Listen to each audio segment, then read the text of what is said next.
Okay, good afternoon, colleagues. Please come in, find space. We need to start as soon as possible.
Okay, colleagues, good afternoon. My name is George Wamkoya. I'm going to work with you in moderating this session, which is a very, very important session that brings together the interaction between the biodiversity, the climate change, the people, and the certification. Very, very critical in the ecosystem. So since our time is very short, we want to start by first having the film. Are we ready there? Yes, so please welcome you to watch the film. Very, very important film that is actually the people themselves, the local community themselves are talking about the challenges they are facing and the type of solutions they are looking out for. So you're welcome. Please go ahead.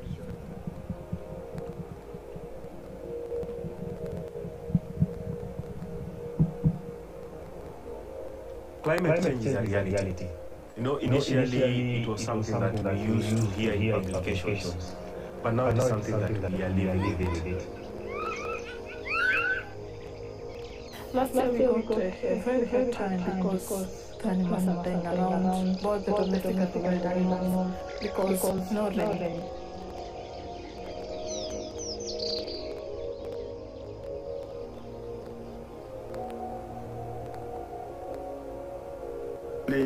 Last year we had a very dry spell.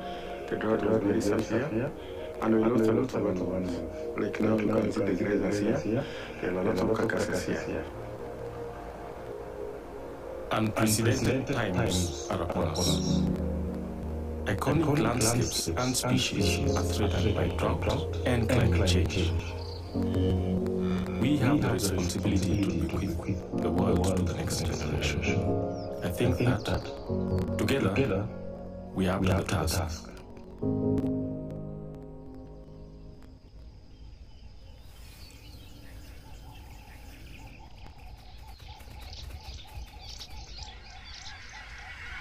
Room to Grow is a new and visionary approach to overcoming climate change in Africa, with people and elephants leading the way.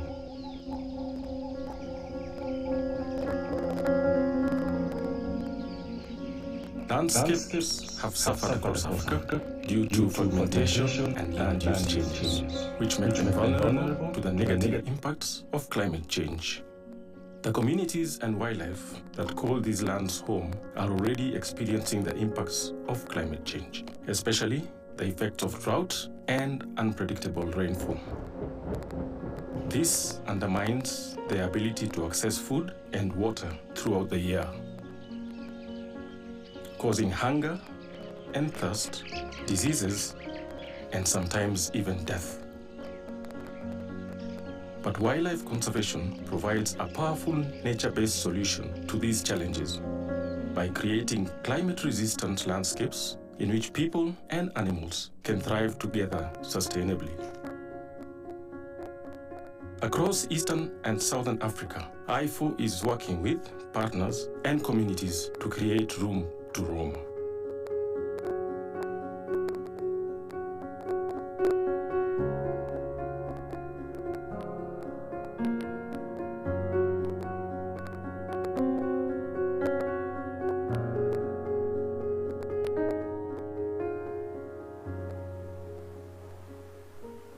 Room to roam creates connectivity between conservation areas.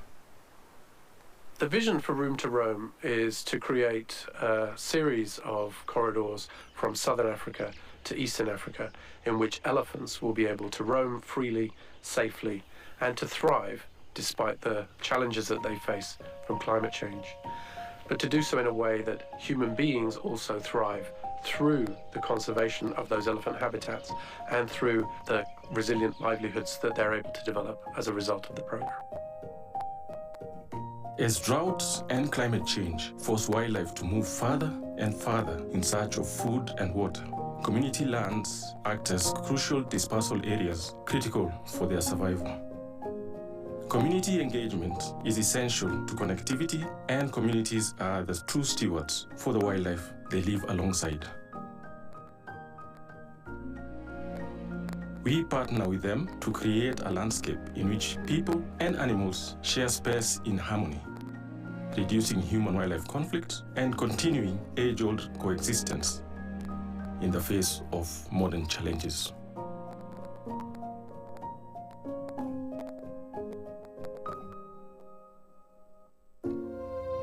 Elephants are the architects of the savannah. Protecting and supporting existing populations of elephants helps to mitigate climate change. Elephants have a critical role to play in both maintaining and improving biodiversity in the landscapes where they live, as well as in addressing the problem of climate change. Elephants are what we call ecosystem engineers. Elephants transform vegetation into a form of carbon that can be taken into the soil, and that is what we call carbon sequestration, which helps address climate change.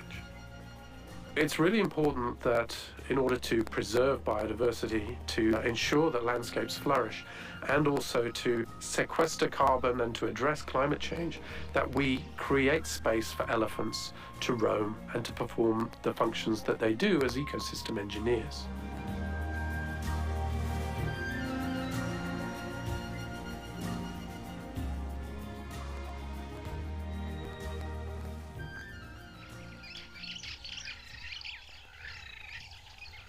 Protecting, restoring, and effectively managing biodiversity and ecosystem services that nature provides are critical to building climate-resilient landscapes.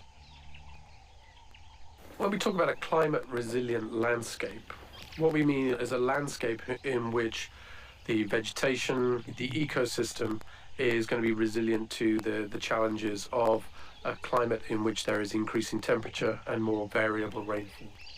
One of the most important things for securing climate resilience within a landscape is to protect that landscape from degradation. So we do that by using a number of different approaches, such as integrated water and resource management. This is planting trees and putting in water catchment devices like dams or trenches within the landscape to, as we say, slow it, spread it, and sink the water in the landscape so that it can be retained from one rainy season to the next. By protecting ecosystems, we are helping to protect carbon and keep it in the ground so that it doesn't escape to drive climate change and drive global warming.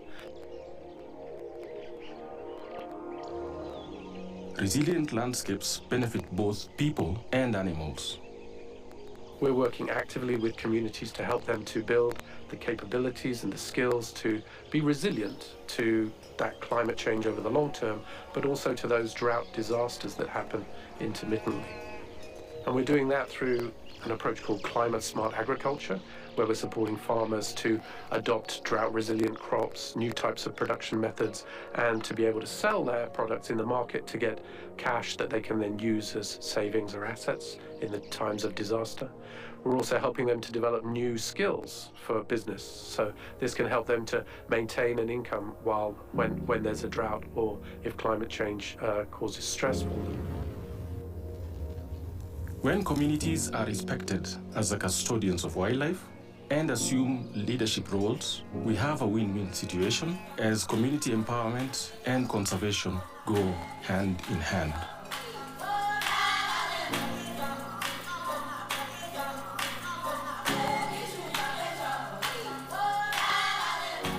It is, we must say, the developed world that has largely caused climate change, but Africa plays a critical part of the solution by maintaining its biodiversity and restoring carbon within the landscapes that it has available. Africa can be at the forefront of delivering low-carbon, climate-resilient development and be a leader to the world in how to do so. Now is the time for Africa to establish a unifying vision of climate-smart conservation. Together, I am lucky to live on a continent that is endowed with wildlife. I have seen it firsthand.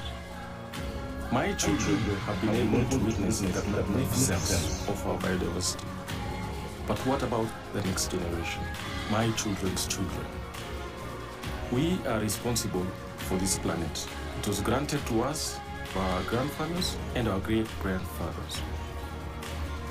Now, it is up to us to hand it to the next generation in a state that will benefit all of us. Long into the future.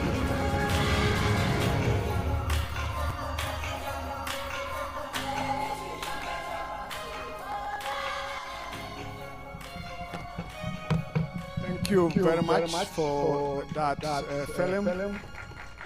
At least it's good to see the people who interact with the resource speaking on what they feel and think should be done. In order to elaborate on that vision, I now wish to invite the CEO of Ifaw, Mr. Azedin Dons, to come and elaborate on that vision and see how all of us can contribute to that. Welcome, sir.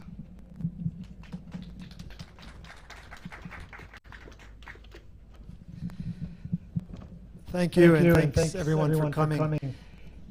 Resist the notion that across Africa, people are simply the victim of climate change. Resist the notion that wildlife is simply the victim of climate change. Everything that you saw in that video really depends on the people that live with wildlife. We're at a climate summit. There's a lot of discussion about financing. Where is the financing in climate